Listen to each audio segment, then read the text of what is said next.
प्रिय देशवासियों, नमस्कार।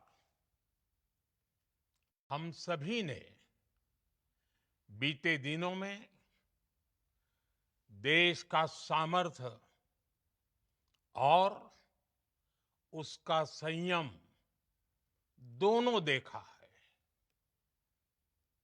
मैं सबसे पहले भारत की पराक्रमी सेनाओं को, सशस्त्र बलों को, हमारी खुफिया एजेंसियों को, हमारे वैज्ञानिकों को, हर भारतवासी की तरफ से सैल्यूट करता हूं। हमारे वीर सैनिकों ने ऑपरेशन सिंदूर के लक्ष्यों की प्राप्ति के लिए असीम शौर्य का प्रदर्शन किया। मैं उनकी वीरता को, उनके साहस को, उनके पराक्रम को आज समर्पित करता हूं हमारे देश की हर माता को, देश की हर बहन को और देश की हर बेटी को ये पराक्रम समर्पित करता हूं। साथियों, 22 अप्रैल को पहलगाम में आतंकवादियों ने जो बर्बरता दिखाई थी, उसने देश और दुनिया को झकझोर दिया था। छुट्टियां मना रहे निर्दोष मासूम नागरिकों को धर्म पूछकर उनके परिवार के सामने, उनके बच्चों के सामने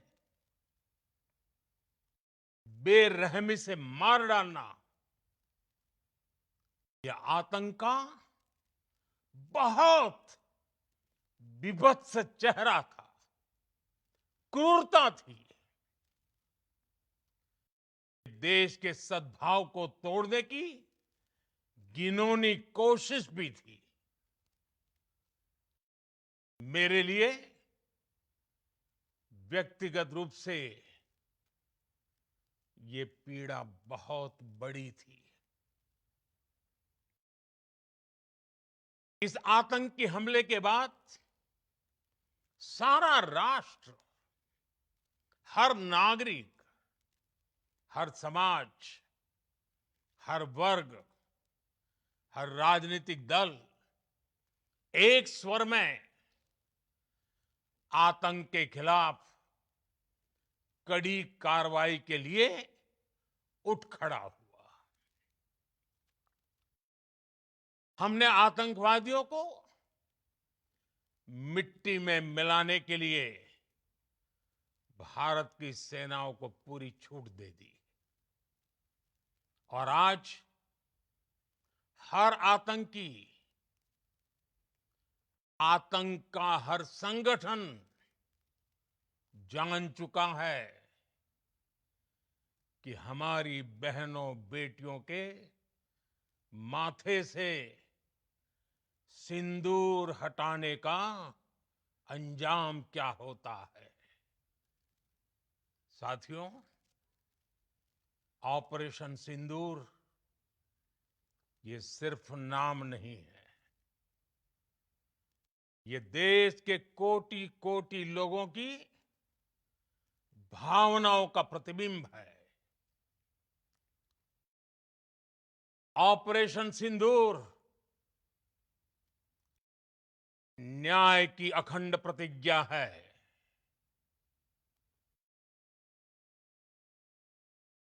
6 मई की देर रात, 7 मई की सुबह पूरी दुनिया ने इस प्रतिज्ञा को परिणाम में बदलते देखा है। भारत की सेनाओं ने पाकिस्तान में आतंक के ठिकानों पर, उनके ट्रेनिंग सेंटर्स पर सटीक प्रहार किया। आतंकियों ने सपने में भी नहीं सोचा था कि भारत इतना बड़ा फैसला ले सकता है। लेकिन जब देश एकजुट होता है, नेशन फर्स्ट की भावना से भरा होता है, राष्ट्र सर्वोपरि होता है, तो फौलादी फैसले लिए जाते हैं, परिणाम लाकर दिखाए जाते हैं। जब पाकिस्तान में आतंक के अड्डों पर भारत की मिसाइलों ने हमला बोला, भारत के ड्रोन्स ने हमला बोला, तो आतंकी संगठनों की इमारतें नहीं, बल्कि उनका हौसला भी थर्रा गया। बहावलपुर और मुरिद के जैसे आतंकी ठिकाने एक प्रकार से ग्लोबल टेररिज्म की यूनिवर्सिटीज रही है। दुनिया में कहीं पर भी जो बड़े आतंकी हमले हुए हैं, चाहे 9/11 हो,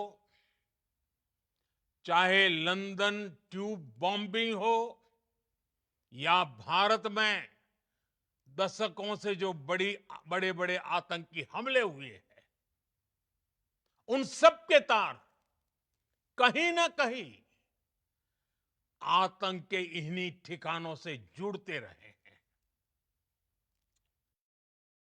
आतंकियों ने हमारी बहनों का सिंदूर उजाड़ा था, इसलिए भारत ने आतंक के ये हेडक्वार्टर्स उजाड़ दिए। भारत के इन हमलों में 100 से अधिक खूंखार आतंकवादियों को मौत के घाट उतारा गया है।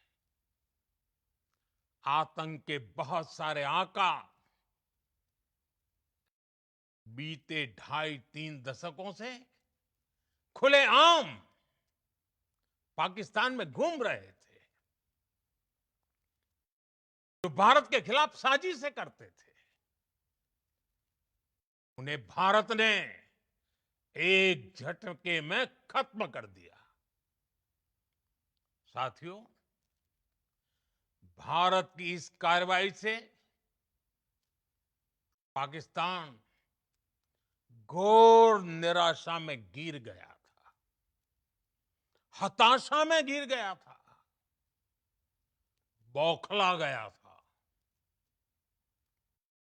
और इसी बौखलाहट में उसने एक और दुस्साहस किया।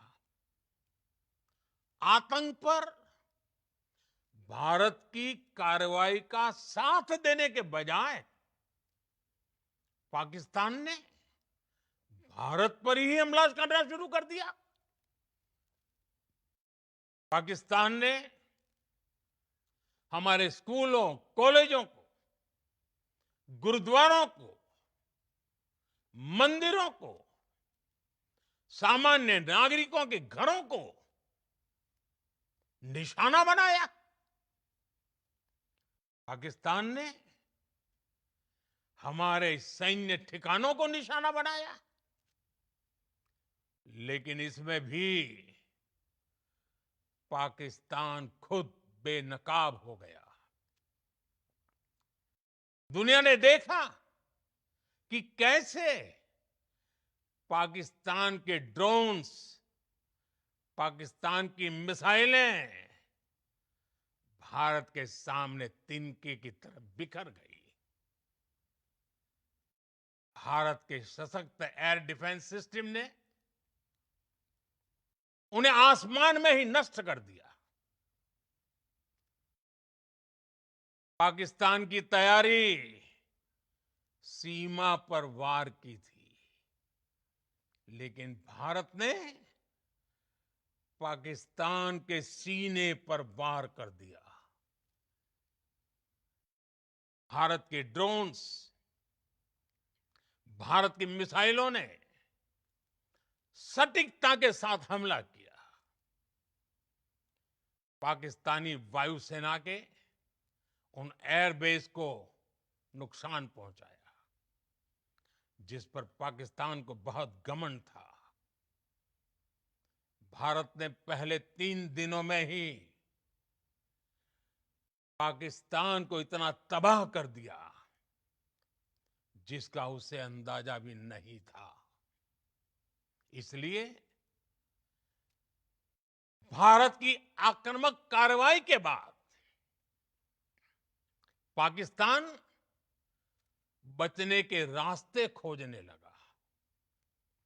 पाकिस्तान दुनिया भर में तनाव कम करने के लिए गुहार लगा रहा था, और बुरी तरह पीटने के बाद इसी मजबूरी में 10 मई की दोपहर को पाकिस्तानी सेना ने हमारे डीजीएमओ को संपर्क किया। अब तक हम आतंकवाद के इंफ्रास्ट्रक्चर को बड़े पैमाने पर तबाह कर चुके थे। आतंकियों को मौत के घाट उतार दिया गया था। पाकिस्तान के सीने में बसाए गए आतंक के अड्डों को हमने खंडहर बना दिया था। इसलिए जब पाकिस्तान की तरफ से गुहार लगाई गई, पाकिस्तान की तरफ से जब ये कहा गया कि उसकी ओर से आगे कोई आतंकी गतिविधि और सैन्य दुस्साहस नहीं दिखाया जाएगा, तो भारत ने भी उस पर विचार किया। और मैं फिर दोहरा रहा हूं, हमने पाकिस्तान के आतंकी और सैन्य ठिकानों पर अपनी जवाबी कार्रवाई को अभी सिर्फ स्थगित किया है। आने वाले दिनों में हम पाकिस्तान के हर कदम को इस कसौटी पर मापेंगे कि वो क्या रवैया अपनाता है। साथियों, भारत की तीनों सेनाएं, हमारी एयरफोर्स, हमारी आर्मी और हमारी नेवी, हमारी border security force BSF, Bharat के अर्धसैनिक बल लगातार अलर्ट पर है।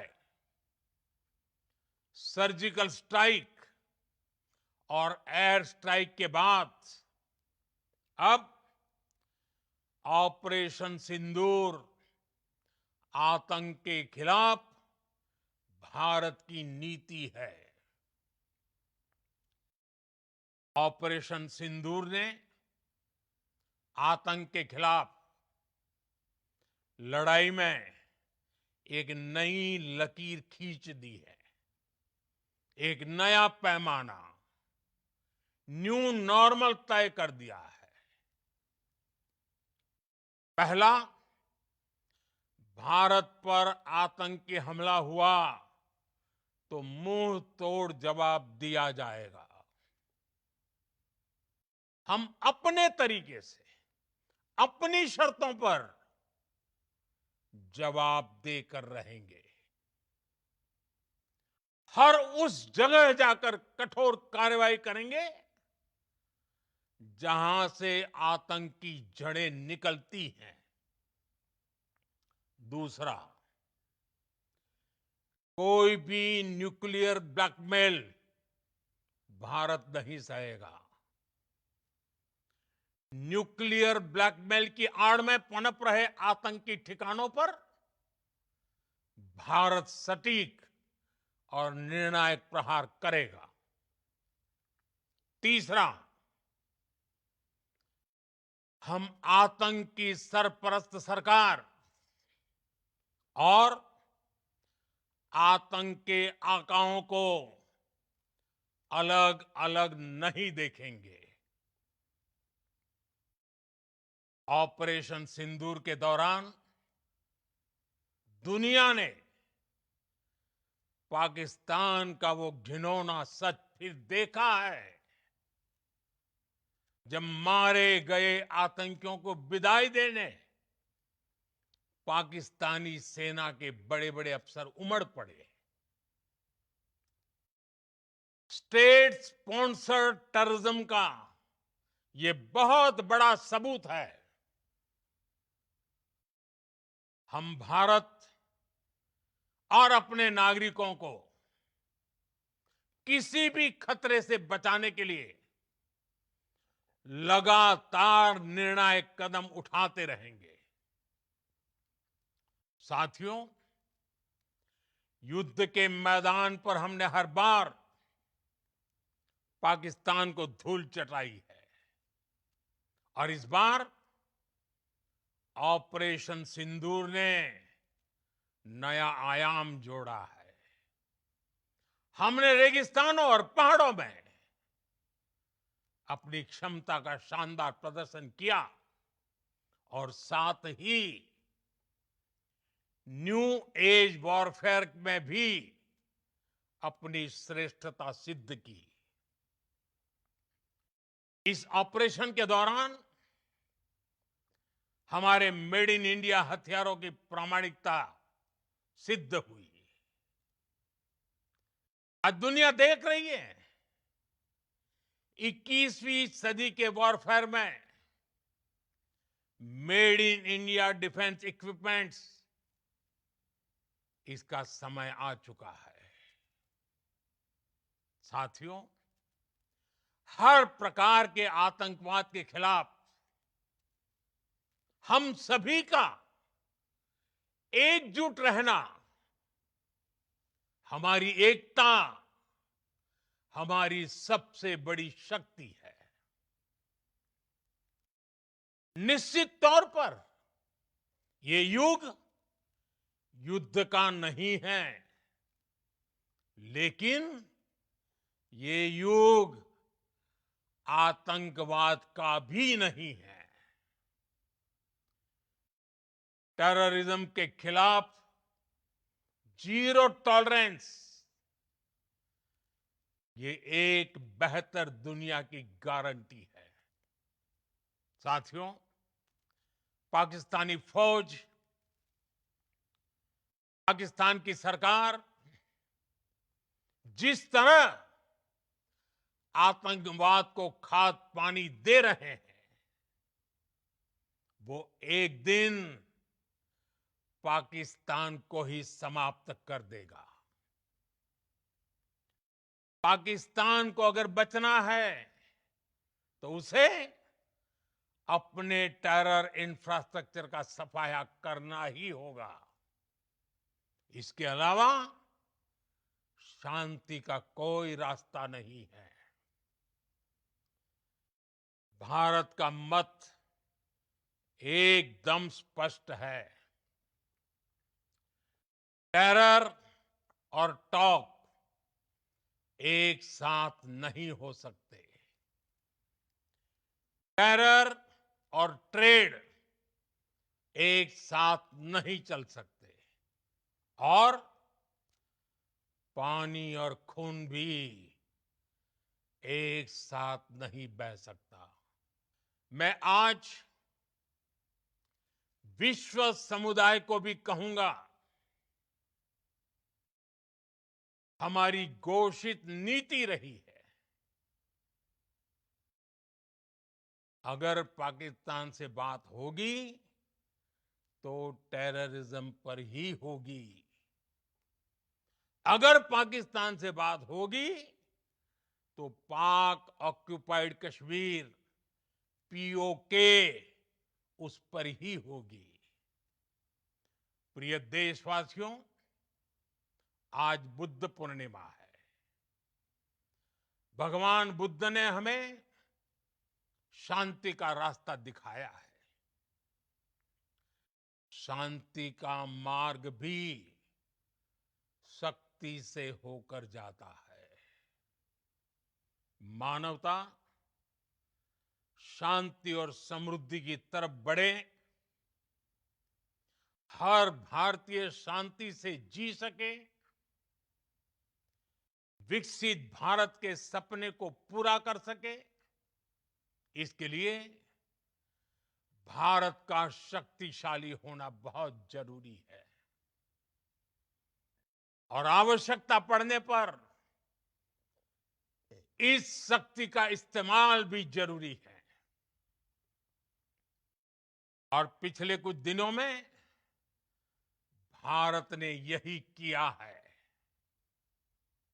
मैं एक बार फिर भारत की सेना और सशस्त्र बलों को सैल्यूट करता हूं। हम भारतवासी के हौसले, हर भारतवासी का एकजुटता का शपथ, संकल्प, मैं उसे नमन करता हूं। बहुत बहुत धन्यवाद। भारत माता की जय। भारत माता की जय। भारत माता की जय।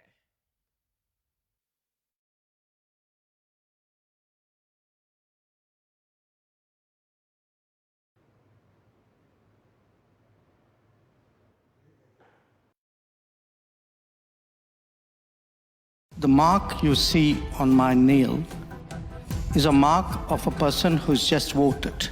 What do Western ambassadors do in India? If my ambassadors did a fraction of that,